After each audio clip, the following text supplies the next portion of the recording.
I was a drummer and actually had an interest in recording and doing recording, and I started out with bought myself a 4-track and started fooling around with that, and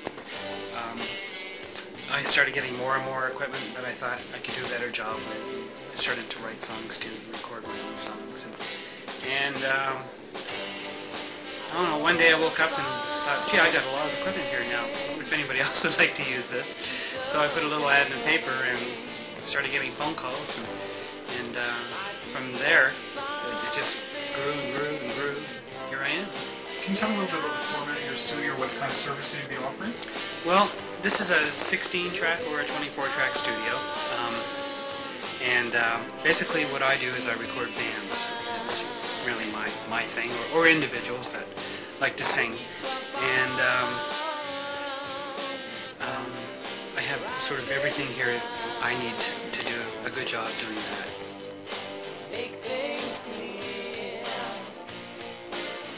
Well, this is the mixing board, and it's fairly new, and it's big enough to handle the 24-track and the 16-track. And there's compressors up here, and reverbs, and all kinds of gear over there, that for effects and everything. You got a lot of analog gear here.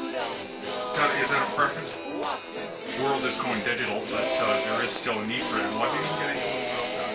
Yeah, I really love analog. And, I guess maybe because I grew up with it myself, but I've compared, the two mediums. I've rented digital machines, and still nothing really quite sounds the same to me as my analog machines. And I've noticed they even build machines now that you can run your digital through it to try and get that analog sound, and I really can't really see the benefit of doing that. I'd rather just stay analog. Well, I'm definitely an engineer, and I consider myself, I'd have to say for the most part, a co-producer.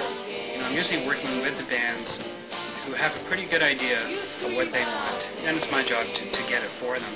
Now maybe that's a producer's role, but I don't know, I don't really feel that I should take full credit for something most of the time. Sometimes I actually do fully produce something, and that's a real joy, but bottom line is it's a group effort, so you have to have a good rapport with who you're working for, and do your best to get what they want. The inspiration is that, like I say, I did not feel for her this way back then, meaning that now that I'm as old as I am, she's that much older, and she's basically a woman. So there's still that age difference, but I mean she's in her 20s, so it makes it right. You know what I mean?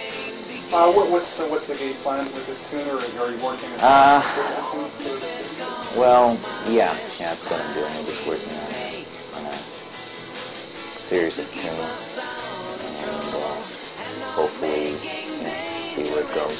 I've done the band thing, and with members dropping out and stuff like that, and the core is still there.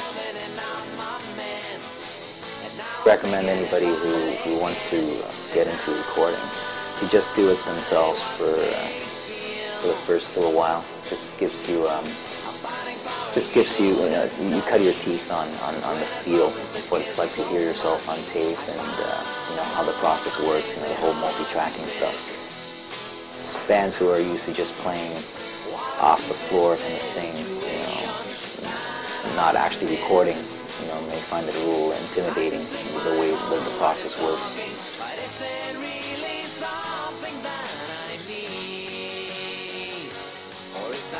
This actual thing that I recorded here was actually, oddly enough, it's half of it is 8-track that I did at home, reel to reel, and it's actually a drum machine that I sort of played off pads, and there's the bass player who's the other half of the project, or rather what's left of the core of the band. That's what the project is at the moment.